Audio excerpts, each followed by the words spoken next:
If I had to pick one word to describe Broly, it'd have to be raw.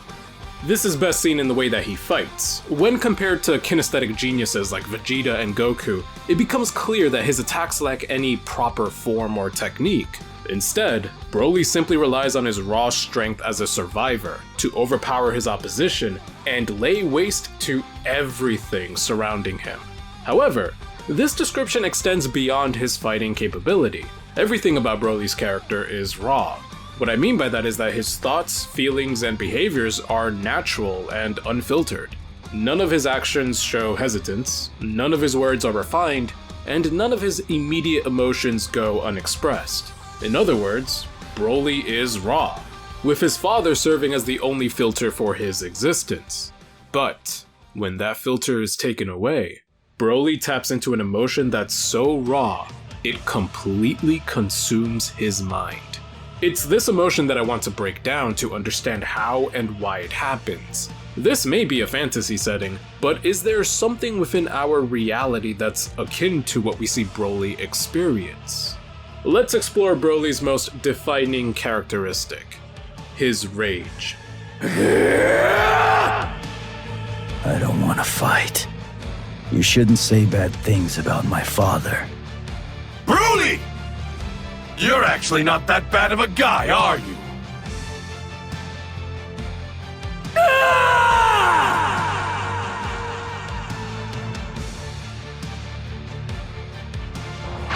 Destructive is an understatement when talking about Broly's anger. It is a downright cataclysmic force, but also one that causes intrigue. Anger is not anything new to this series. We've seen characters become enraged with their enemies or their own inadequacies time and time again.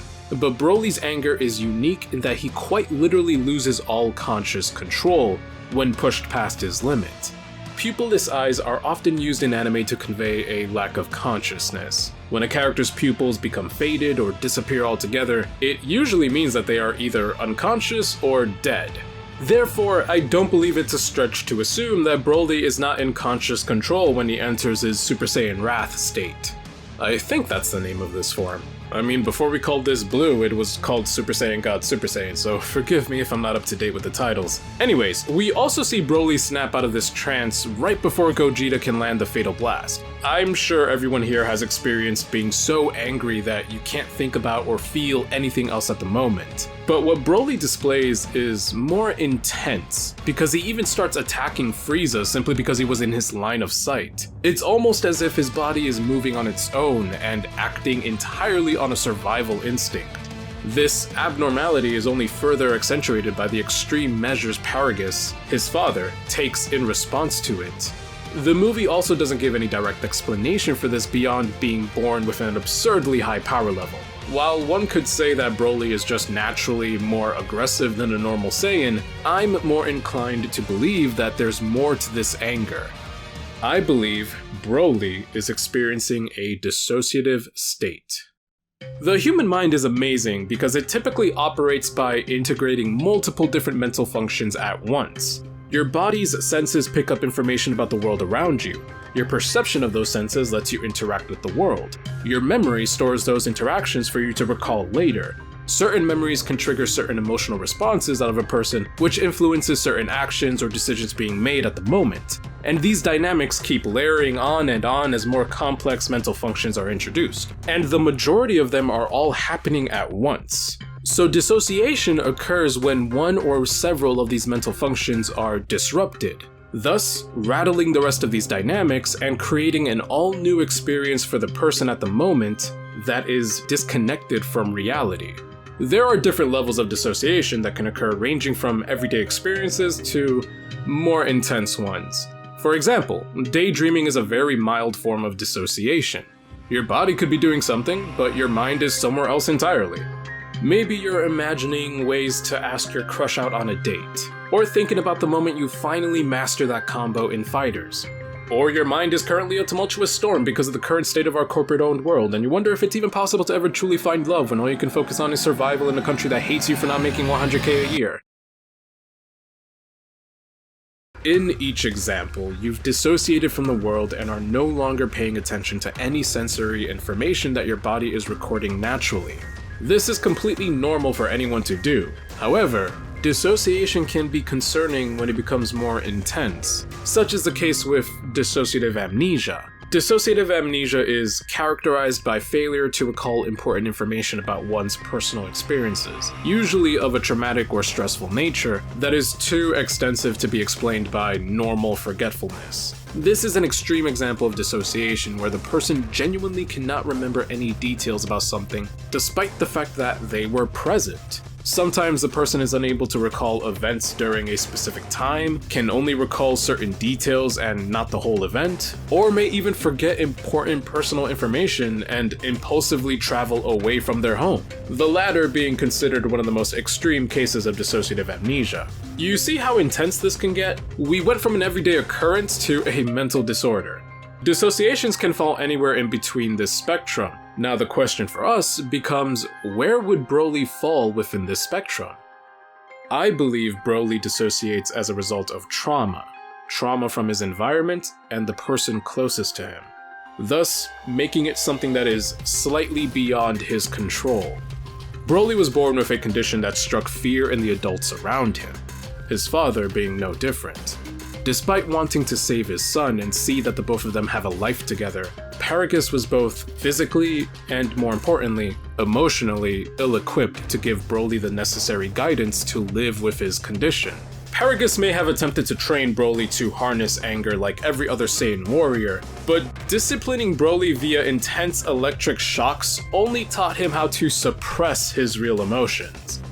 A parent shocking their child into submission can be traumatizing. Broly is being told that this pain is necessary and is okay to happen to him because it's his father doing it. He feels as if he cannot disobey him, but the pain is also so intense and agonizing that he shakes at the mere sight of the remote control. He is in a situation where he has no control to stop what's happening. So what can Broly do to cope with it? Dissociate. His mind instinctively goes unconscious to not experience the physical pain and the inner emotional conflict. However, Broly lived in an environment where he could die if he wasn't ready to fight. I believe this is how Broly's dissociation grew to coexist with his other coping mechanism, his rage. Rage is a more complex emotion than people may initially think, and when you introduce dissociation, it becomes even messier to understand. However, I believe there is a real-life condition that best explains Broly's experience. Dr. Potter Efren is a clinical psychotherapist who has dedicated the majority of his academic career to studying all that there is to anger. He has more than 30 years of clinical experience and specializes in treating individuals with severe aggression and domestic violence concerns. I figured his writings would be a good place to search through, and that's where I came across the term rage blackouts. Rage is a threat-directed emotion. The individual believes he, she, or they are threatened, and is succumbing to rage to relieve the threat. When someone goes into a rage, they are interpreting their experience as dangerous to some important aspect of their being. Thus, they tap into something primitive and instinctual to influence their mind and body. This is why people who rage often report feeling as if it's uncontrollable. Definitely sounds like what Broly experiences, but let's go further. Rage blackouts are when these moments of primitive anger are followed by a loss of consciousness that lasts from anywhere in between a couple of seconds or even hours. There is the dissociation we've been talking about, and this is in response to what they perceive as a danger.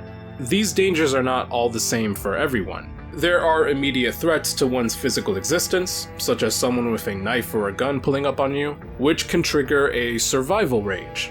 Situations where a person may feel as if they are losing control of important events in their own life can lead to a buildup of frustration over time, until the person eventually bursts, triggering impotent rage.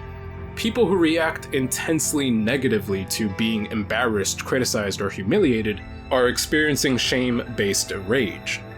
Lastly, the threat of losing an intimate relationship because the person cannot endure feelings of loneliness, anxiety, or insecurity may trigger abandonment rage. Personally, I believe someone could make an argument for Broly experiencing two of these. Survival rage.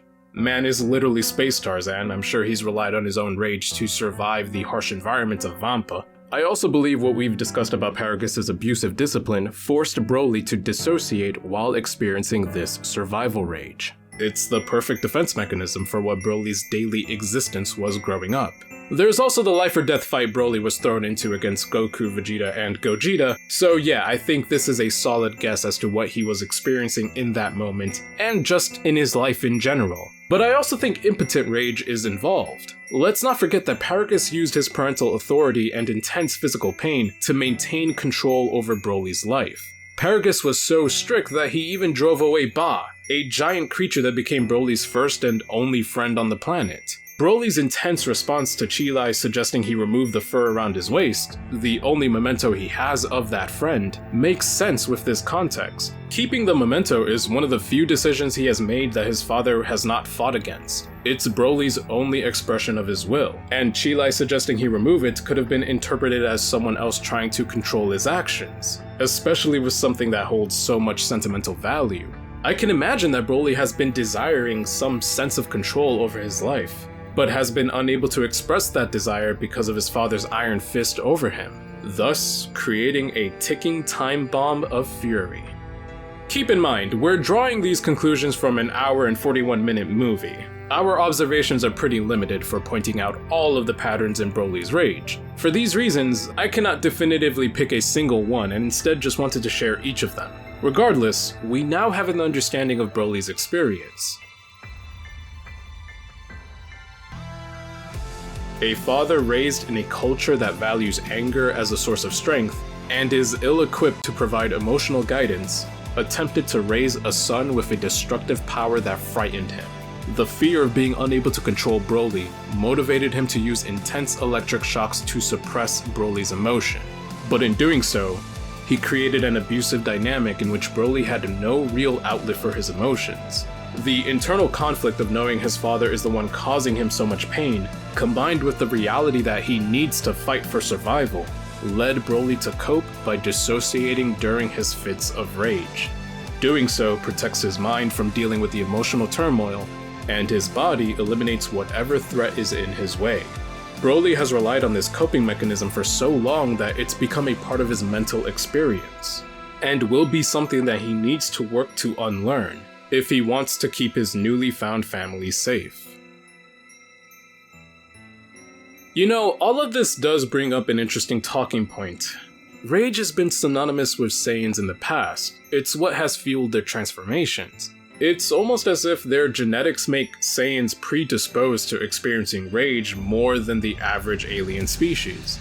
But if that's the case, then why is Broly's transformation unique from every other Saiyan? You know, besides the fact that he's channeling the Ozaru while not transforming into it. Well, here's my theory, and this is just some fun food for thought. Saiyans are similar to humans in their physical and psychological needs, right?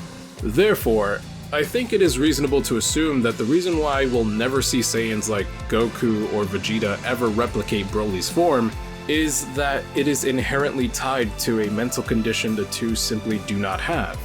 They have gotten angry and have harnessed that emotion to reach new heights of strength that their Saiyan genetics have to offer, but what we've described through the video is beyond anger. There's even an argument to be made about Kale experiencing abandonment rage, which triggers the only transformation in the series that's similar to Broly's. But what about Super Saiyan, a form that is said to be awakened by rage? Goku here even looks like he's experiencing dissociation similar to Broly, albeit for a couple of seconds.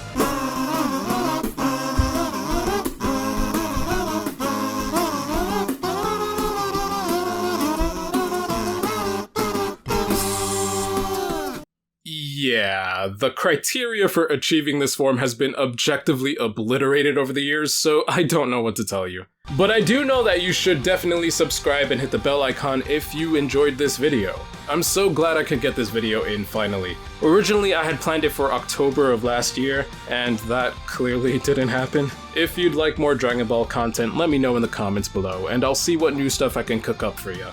If you'd like to support me directly, consider buying me a cup of coffee. The link to my Ko-fi account is in the description. It's a one-time donation, no commitment whatsoever attached to it. Anything that you can give is appreciated, but remember, it is not necessary. Subscribing and sharing my videos is more than enough. And as always, my people, thank you for watching.